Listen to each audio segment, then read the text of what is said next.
You're listening to The KYLO Show, the podcast where we talk about how to keep your love on no matter what and why whole healthy families are going to save the world. And it starts right now.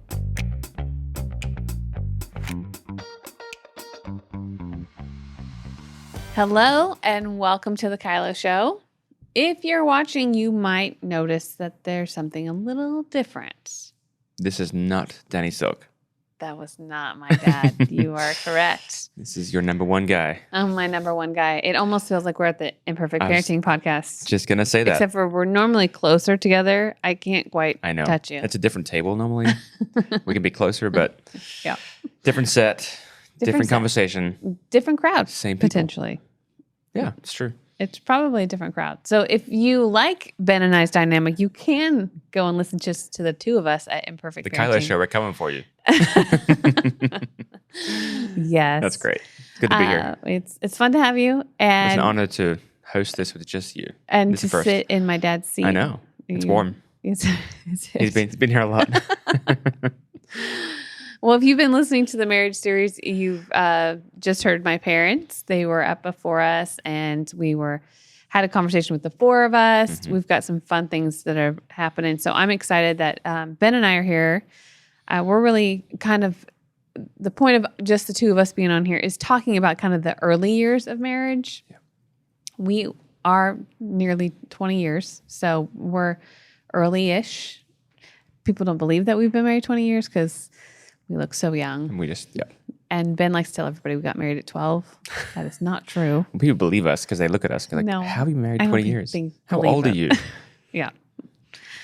So, so we're going to have a conversation and some questions around the early stages of marriage. And I don't know, I think about we like to focus on marriage, like pre-marriage, we call them 10 years and under. So that's kind of where this topic is going to be focused around, is some of the struggles that we faced or some of the things that we discovered or some things to be looking for. Because when you first get married, it does feel like you have this honeymoon. Mm-hmm. And you can do no wrong. You can do no wrong. And it's definitely your willingness to pretend like something doesn't drive you crazy or it's fine. One of the funny things that I always think about when we were first married, I think it was our first night together, sleeping together. Mm-hmm. Maybe the first week of sleeping together. We're on our honeymoon. I think I know where you're going. And you made this funny little noise that I couldn't figure out what was happening because it wasn't a snore. It wasn't a... It's like an internal throat snort. Okay. Kind of. Yeah, but you scratch your throat. There like you go. That's what you would do. Yeah. And it sounded like I was sleeping next to a little piggy. And so I remember waiting. Was it cute the first night? Sure. It was. I remember looking at you going, "Oh my gosh, this is the cutest snore I've ever heard in my life." That slowly and fairly quickly went away. You can stop or sleep in a different room now. Yeah. Because it was cute, and I'm sure your whole family thought it was cute too, until I can't sleep next to you all night long because you just would do it all night. That was the funny part, is I never knew that until we got married and we're sleeping together. Yeah. I don't know what I do. I'm confessing. I knew that question was coming, and I was like, I just thought it was all cute in the beginning. I think you still sometimes think it's probably cute. do. We're different. Whatever. It's fine. I take a long time to get ready. There is that. There's lots of creams and lotions at my station. Sharing the bathroom. Uh-huh. Yeah. That was probably the biggest. But you grew up with sisters. I don't know if you shared your bathroom with them, but. I mean, sharing's a loose word. Is it my turn yet? I just need 2 minutes. Just give me 2 minutes. Yeah. But so those are, again, it just was a funny thing because it was cute. And then all of a sudden it was driving me crazy. And I ended up kicking you in the middle of the night, like, knock it off. And I mean, that's funny, but it's true. Mm-hmm. You know, we had the great honor to lead 35 young married couples through a course recently. It was so fun and so enjoyable. But I think this is often where couples get stuck, is they get married, they go through the honeymoon phase, and then they get to this point where they're like, wait a minute. You didn't tell me this was coming. Mm-mm. You didn't tell me that was there before we got married. Mm-hmm. What is this? Yeah. And they get stuck because they're like, I didn't expect that. Mm-hmm. I didn't know this was going to drive me that crazy. What is happening? And we start to hit our maturity lids a Yes. little bit. I thought I was a really mature Totally. adult that got married, and I thought I could handle. And I've been in other relationships, and I know how to set boundaries, and I know how to communicate. And then all of a sudden, I have joined my life to you, and we have different ways of communicating, different normals. And now a lot of couples go to war on your normal is wrong. Yep. You need to be like my normal. And if that is what's going on in the young stage of marriage, it gets really, really hard because you send that message, which we did so well. One of us is more important than the other. Yep. And typically it's the more aggressive one that's going to win and the more passive one that's going to cower. And then you create this agreement. Yep. Yeah. So I think one of the pieces for us is, and we did this, I think looking back, we would have probably put more energy into it, but getting as self-aware as possible before you get married, there's a whole bunch more coming your way Oh, yes. on the other side of marriage. And you're going to learn a whole bunch There's about like yourself. self-aware pre-married and self-aware Exactly. post-married. Yeah. Very different. But just the awareness of, okay, this is my communication style. This is how I deal with conflict. This is how I show up when I'm afraid. This is how I get through it. I think even those simple things, this is my disc makeup. At this point, this is my Enneagram. Just understanding myself as much as I can. So I can come into it going, okay, these are the pitfalls. These are the areas that I'm going to fall down and hurt myself and then hurt you. Yeah. And then I'm going to learn a bunch about myself as well coming. Yeah. I think, we were talking about this morning. In the 6 to 8 year window, we got married and had 3 children. Because Lincoln came right at the end of that 8 years, like 9th or something. So he right may there. have scooted, he may have slid on into the 9th year. But that's a lot to happen in 6 to 8 years, 6 to 9 years, 6 to 9, Madagascar, 6 to 9. Anyways, but I think probably one of the biggest battles that we had was sex and intimacy, even though we had 3 kids. So clearly we figured it out for at least 3. And communication was, and then the ability to have needs and boundaries within very different work schedules and very different things like that. So those are my top 3 things as far as the hardest. I think for me, the reason why sex and intimacy was hard is having 3 babies, struggling with my weight, struggling with loving myself in those seasons of my weight, my body changing dramatically really quickly after we got married, because I got married young. So I'm just, yes, you were there. Me too. Well, got married super young, and then my body almost immediately changed because got pregnant 1 year later. Yeah. So everything was just expedited. Communication, I think I grew up, obviously, you all know, with my parents, and Ben's the most like my dad, but my dad I had a lot of respect for. Ben was having to earn my respect. And then I think that, and then my communication style, I got free range of being a butthead. That's absolutely what happened, is Brittney became a butthead because Ben was okay with it. It's true. And I made room for the butthead. Just weird to say that out loud to you, but it's all right. It's the only time you've ever called me a butthead. Yeah, that's true. I think as you were talking, I was sitting there thinking about how did this change? Because I think it was probably towards the end of the 6 to 8 years where we had some struggle, and we let some cycles go on longer than they probably could have or should have. And I heard someone recently talking about when they've seen things change in their life, it's because they invited a coach in, some kind of coach. And coach or a mentor. Yeah. So to start here, come back to our 35 couples we walked with recently. Yeah. We went through Relationship 101 on Life Academy. And it came to a certain point in the weeks we were with them. And Brittney said the words, our sex coaches. And the whole room went, huh? What are you talking about? Which really what that meant is it's just some mentors in our life, some people that we deeply trusted, were a few years ahead of us. Gabe and Leah, if you're listening, we love you. Yeah. Someone sent it to them. But we had such respect for them, and they were doing it well. They're a few years ahead of us. And so we would go to them and say, we need some help. This is before marriage. Brittney actually said, we will not be sleeping together the first night unless you talk to someone. So You overzealous. I knew your touch loving was coming for me. So Gabe took me out for a burger, and we had a great conversation. I still give away the advice he gave me. Yeah. But so that happened right there with them. Is we would go to them, I mean, literally, as married couples, we were neighbors for a season. So we would go sit with them and say, okay, we need some help. Yeah. How does this work? What are we doing wrong? And it's just those little moments of, okay, there's someone actually seeing us and giving wisdom that's outside our current knowledge. It's the same with communication with your dad and your mom. Yeah. We would go to them and say, something's wrong with Ben. Something's wrong with Brittney. You've never said that. I always said there's something wrong with you. I was thinking it. You were saying it out loud. But it's just the permission to give someone access is really what changes the conversation and changes the game. So that's one thing I think we did that I would really encourage young married couples especially is go find a mentor. Yeah. And for some of you, it's this podcast. For some of you listening to this going, okay, what's a new concept I can add that I haven't thought of? And a different thing about a coach than a podcast is that someone's actually giving you feedback. Exactly. So you might be asking your question on the show, but if you don't actually have someone walking with you, I don't know how well we're giving you feedback in the question which you're asking because I don't know I can't ask any other questions. Right. So, And your spouse isn't here either. Right. So we're just got a lot of assumptions going. And what we did with those couples that we walked with, what was really fun is we were their coach for a solid 8 weeks. Is that what we did?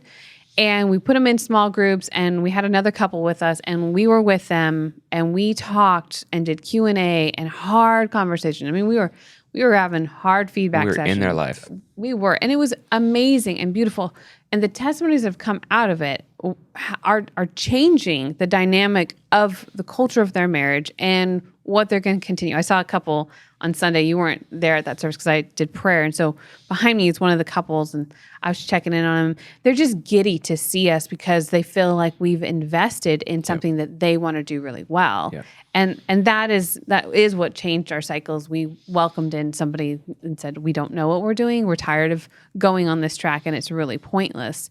And part of that discovery was we did this a little bit when we were dating, but in my book, Imperfect Parenting, Connection of Perfection, I have a chapter talking about our marriage, kind of like the intro to Ben and Brittney. And I referenced the me, you, and us. So having too much me or too much you and not enough us or too much us and kind of the dynamics of what that can create.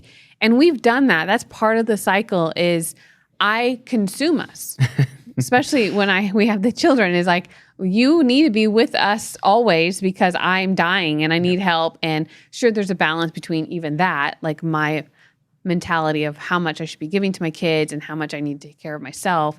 But even before kids and dating, there was just, that gets really confusing. And that's where I think codependency happens. Exactly.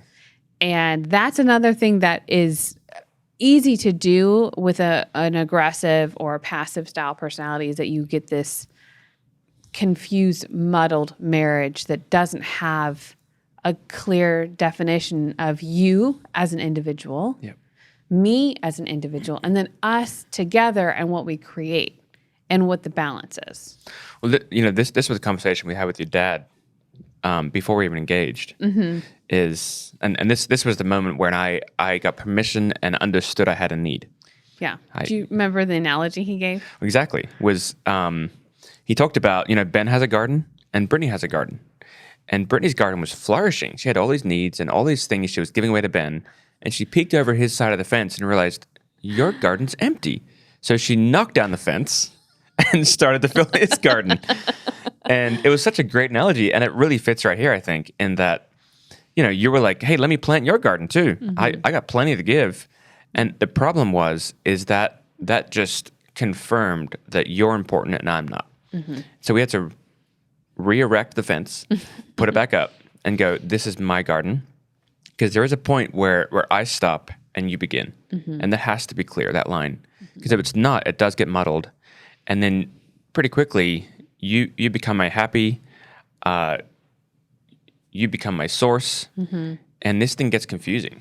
And so I think understanding where that line is what actually enables me to bring my strength to you. I'm not coming to you for strength. I'm making you my target. This is I think of the circles of boundaries as well.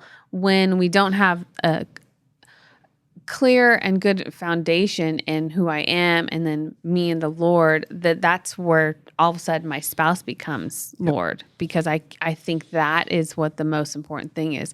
I think earlier on in this series, someone asked the question to all four of us, what's your favorite thing about marriage? And I said, I love that, you're a safe place, that we're friends, this whole thing, but that does not mean that I can't function without you. That means you are my first choice always. Not including the Lord is obviously first, in case anyone's confused. And then that's my first choice.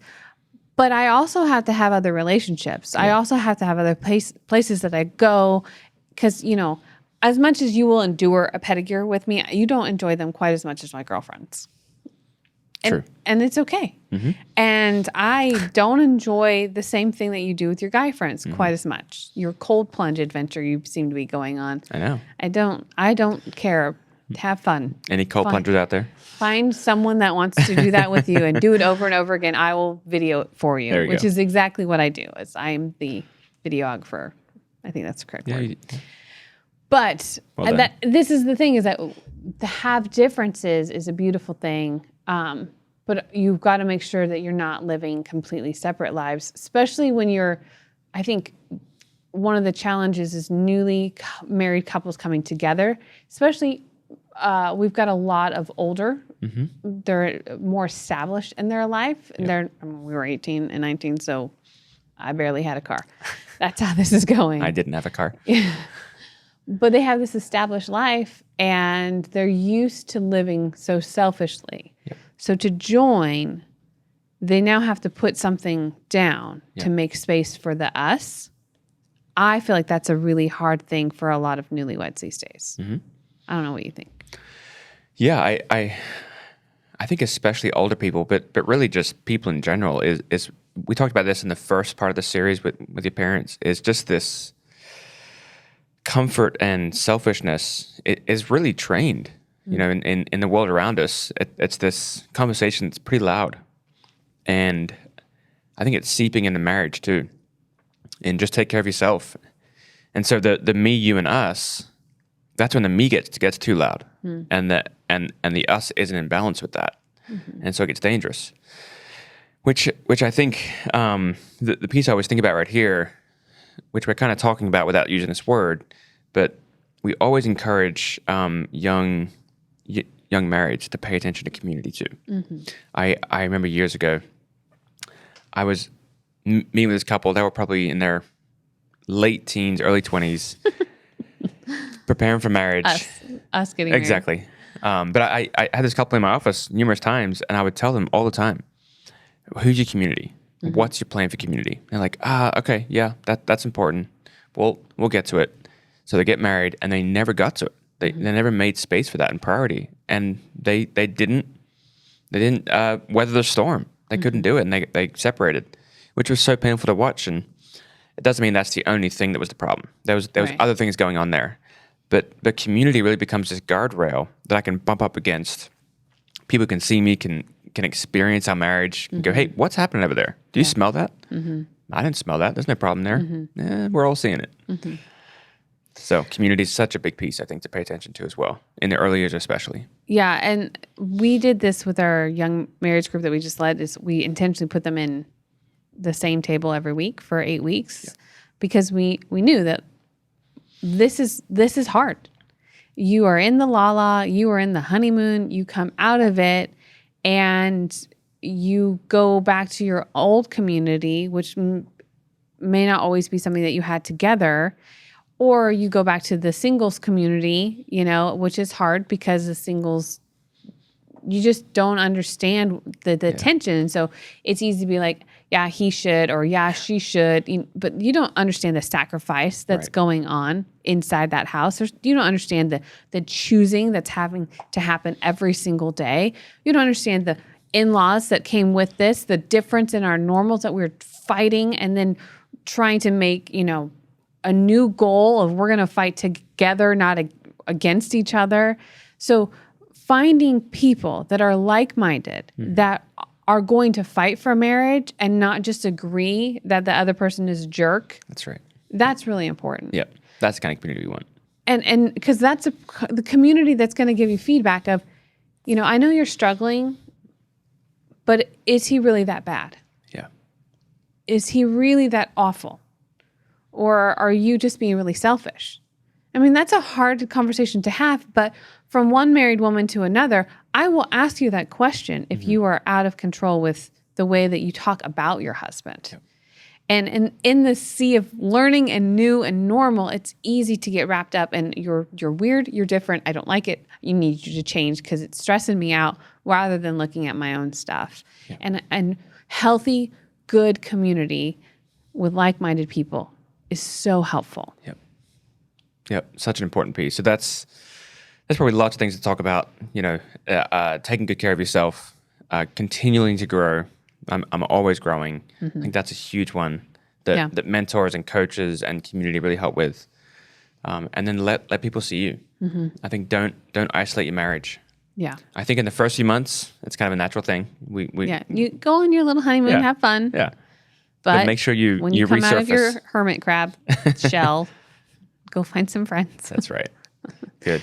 Which is, one of the places that it's been fun to see. We had a gal on KYLO University, which you and I are both transformation group leaders, which is fun because we were firsthand hearing these stories and testimonies. I was thinking of one in my group, and she's newly married and she's running a business and she's trying to figure out your normal and these new people I'm married to now as well. And how do you connect with my parents that I have so much grace for? And her being able to kind of navigate finding a healthy community of other people that are married that are championing after the same thing, which is health and marriage, to have these conversations of where there's tension and conversation. And I remember her just saying that I would have never had such great hard conversations with my husband had I not been in this community. Wow. And it's changing how we're going to be doing marriage. And they're only a couple years in, so that's fun. Awesome. Yeah. But the just to add to that, the one I think of real quick is this one couple, and this wife just talked about her husband. If he would just change, if he would just do something different, this would all be so much better.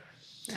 And just being in KYLO University and being with us and just hearing this stuff at a deeper level and having people going, hey, do you see this thing?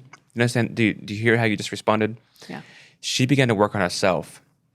And the way the story went is she came back one day and said, something shifted when I really took care of myself and became a powerful person and paid attention to how I'm communicating and how I'm treating him. It's different. Something has changed. I have a different husband. And it's just such a fun story to hear. And we hear their stories all the time. Keep them coming. But it's just this is why we do this stuff is when you do a good job with you, it really is a different equation. Yeah, totally.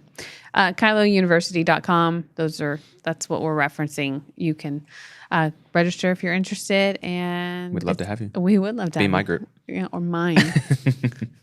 Awesome. All right, well, we're gonna answer some questions, so we'll be back in just a minute.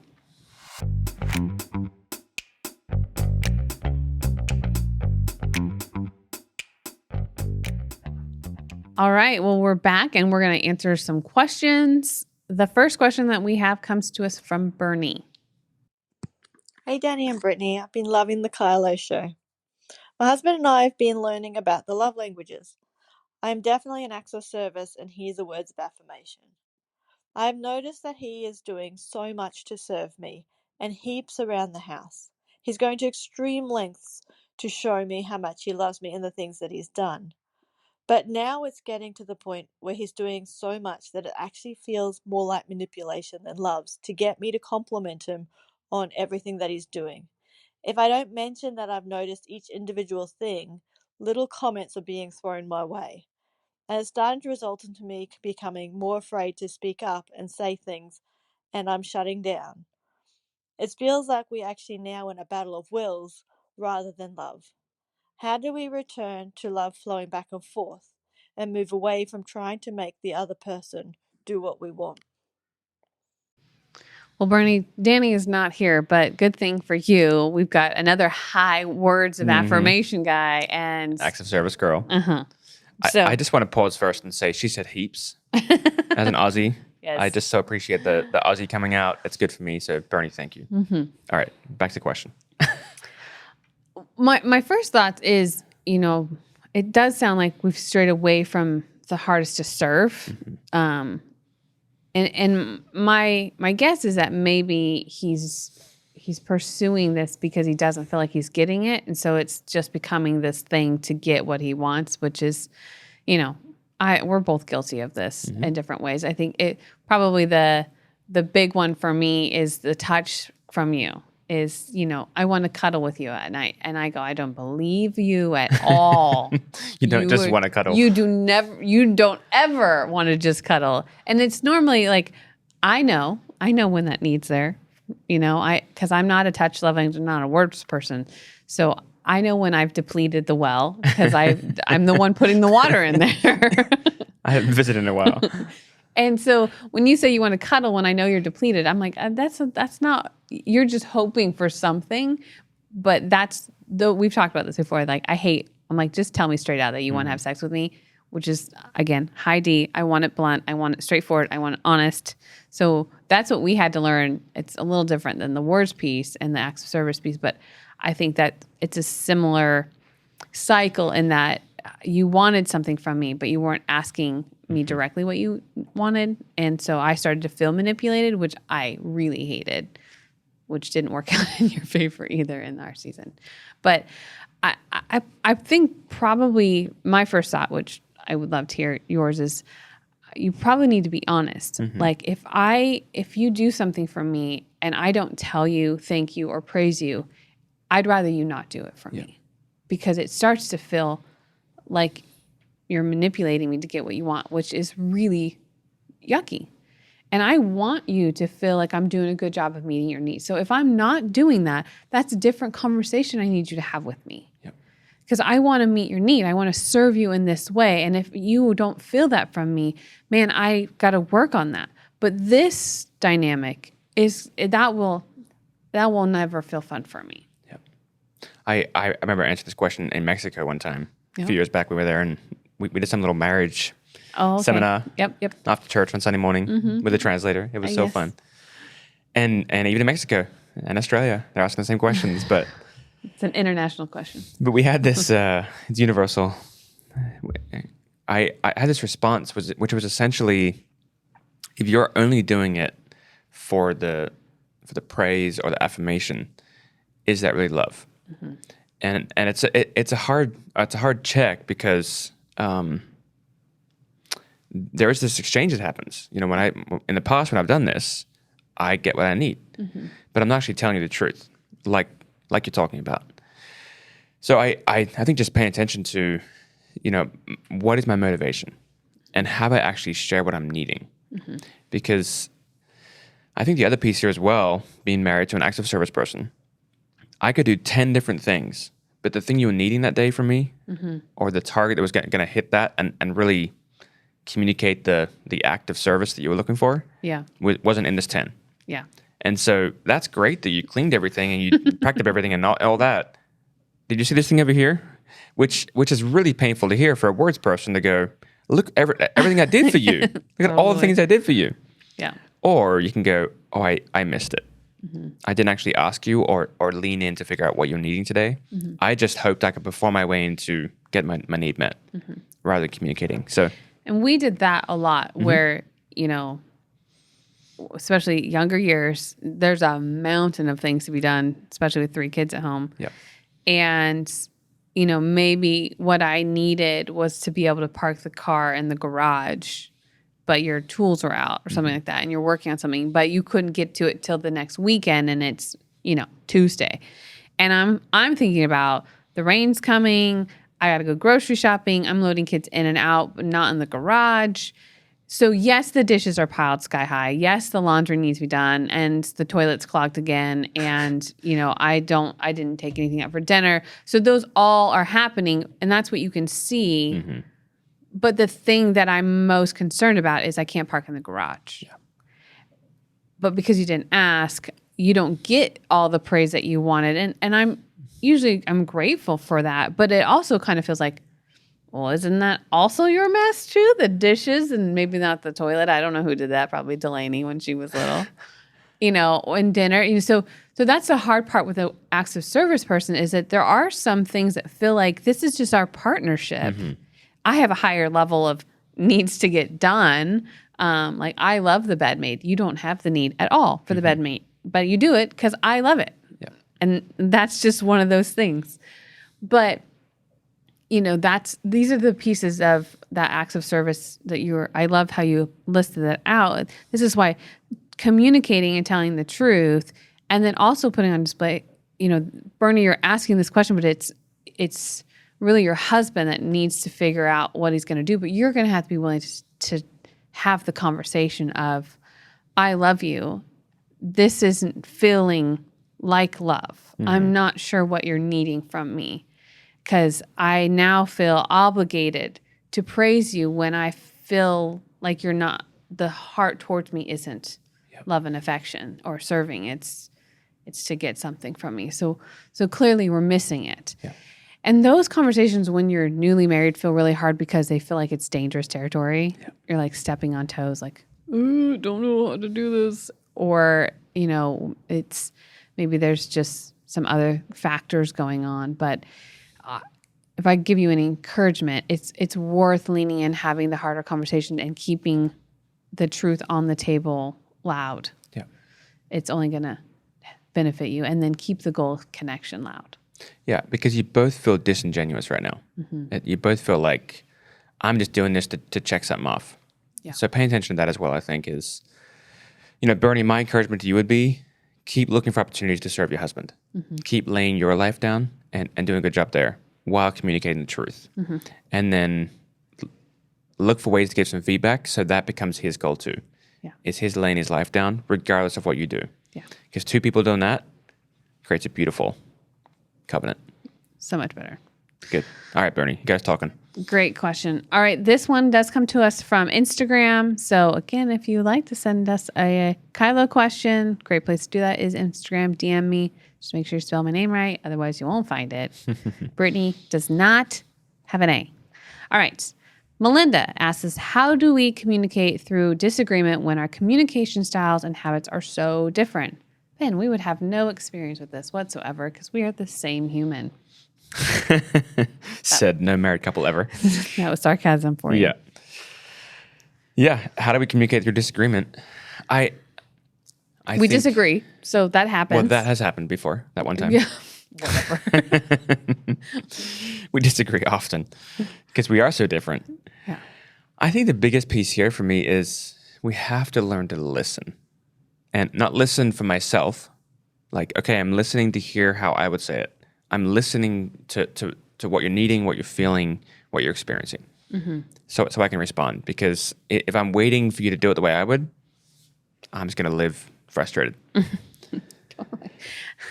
And listening, we talk about this all the time, but I think we talk about it all the time because it's such a pivotal, important piece of healthy relationships. Because most of us don't listen very well because I'm scared, because I'm hurt, because I'm different.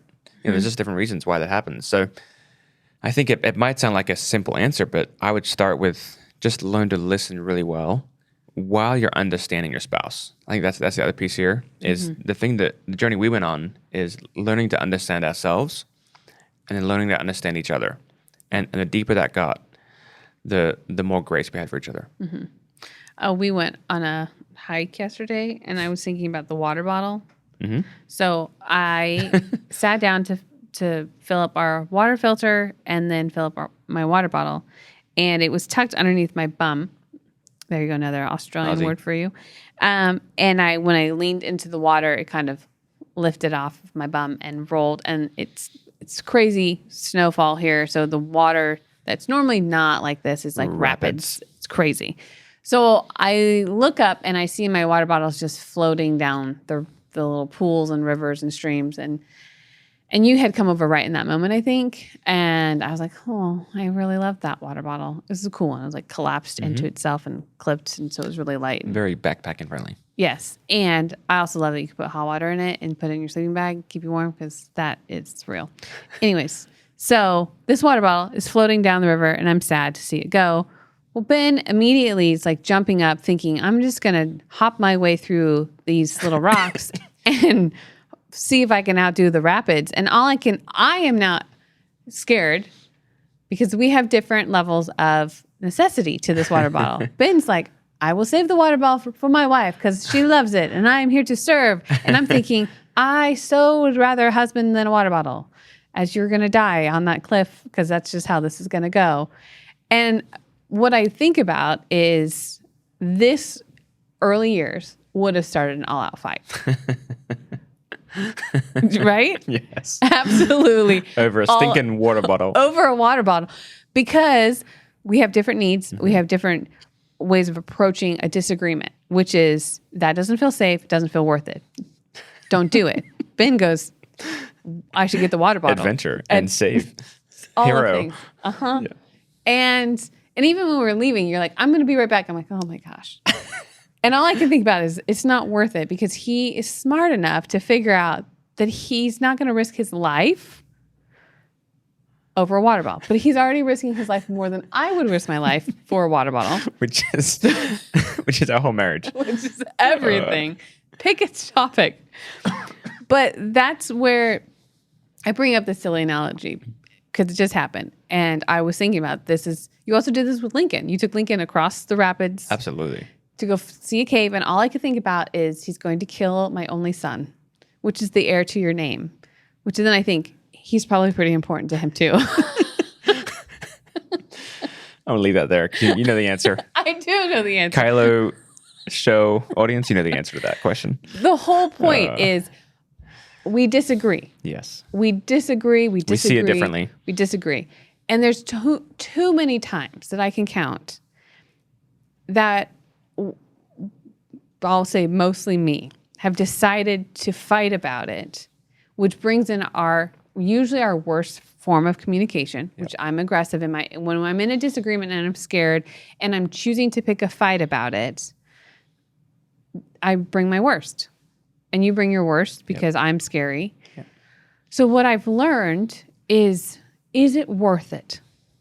Good. Is it worth it? So I'm watching you jump from rock to rock thinking, please don't die. Please don't die. Please don't die. It's a water bottle.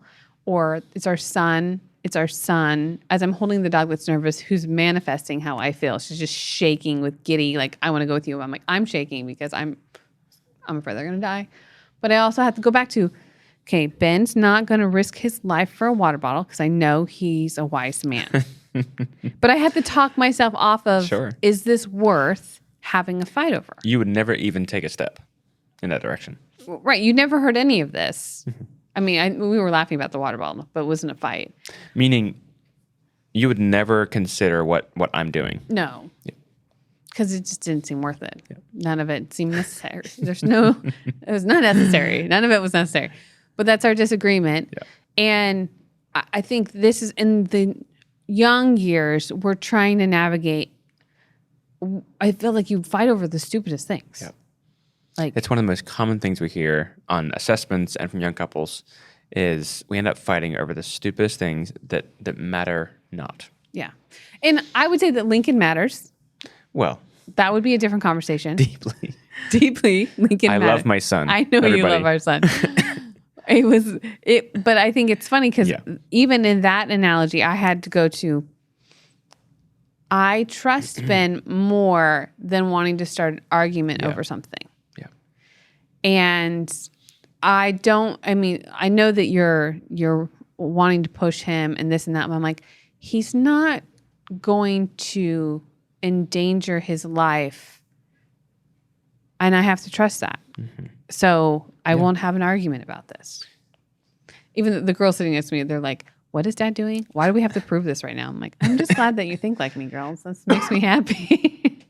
But I think that's what happens in early years is our disagreement and our lack of maturity and our lack of the ability to look at you and go, who do I know Ben to be? Yeah. He loves me. Yeah. He's wise. He cares deeply for our son. He wants to protect our family. start an argument, Brittney? Is it worth it? Because you're going to blow up the whole day with you being pissy about being scared with your own stuff. I'm going to sit on this rock. And at the end of all that, with these analogies, we were fine. But there's probably moments when you are scared and it's real and you need to communicate it. I think how you communicate that is such an important piece. Yeah. Because when it turns into you, it doesn't go very well. No. But when it turns to this is what I need because I'm scared, this is what I'm feeling inside, and you can help with that, that's a different conversation. I just, not very long ago, where something happened and I said, I need to tell you that I feel scared. Where normally I can easily do the you because I'm scared. When you're scared, it's easy to go with you. So good indicator. If you lead with you, say just a second. Yeah. And then figure out, do you feel scared? Okay, I'm scared. Change it. I feel scared. I need to not feel scared. Yeah. How can you help me not feel scared in this thing that we're doing together? Because that's the other thing is like, we're usually sharing something and you have half of it and you're freaking me out. I like our son, you're freaking me out. But I go, okay, what do I know to be true? Is this worth ruining our day over you freaking out, thinking that Ben doesn't care about this? No, Ben does care about it. Lincoln's going to have a great time. And he did. He came back soaking wet feet, but he loved every second of it. And he's still alive. He's still alive. Yeah, so are you. And the water Praise the bottle Lord. is not. The water bottle's gone. The Someone water- probably. may found out that late. I hope you love it, Yeah. Rice Lake people. It's great. Anything to add to our communication style differences? I think, if you've read any of Danny's stuff or watched the courses online, I think what we're trying to get to is you matter and so do I. And so even kind of peeling back some of the layers and trying to figure out, what's our current style? Yeah. What's our current belief system? And, for Brittney and I early on, it was she matters and I don't. And we agreed. So it was great. It made for a really, really good equation. Really toxic relationship. So we had to get to, and this was both of us growing a bunch, is we had to get to you matter and so do I. And when that begins to slip, that's when the communication, the feedback, the awareness, the sharing what's in my heart, that's when that comes out, is the agreement of you matter and so do I is changing. How do we get back to that? Because you're the most important person and I'm just as important in this relationship. It's true. Well, young marrieds out there, or people that are young and pursuing marriage, or old pursuing marriage, I think this is really important stuff to be paying attention to as you are in marriage, and knowing what to protect in the early years, because it's a wild ride and there's a lot you can't control, but it's so much fun. It's worth it. Yeah. It's worth the fight. So thanks for joining us on the KYLO Show, and we will see you later. Thanks for listening. Never miss an episode of The KYLO Show by subscribing to Apple Podcasts, Spotify, or watch us on the Loving on Purpose YouTube channel. Don't forget to submit your questions and testimonies to thekyloshow.com. The KYLO Show is produced by Ali Armerding, co-produced by Ashley Beck and Anna Hill, sound engineered and edited by Taylor Silk, and show promoter Christian Zamora. Don't forget, whole healthy families, gonna save the world.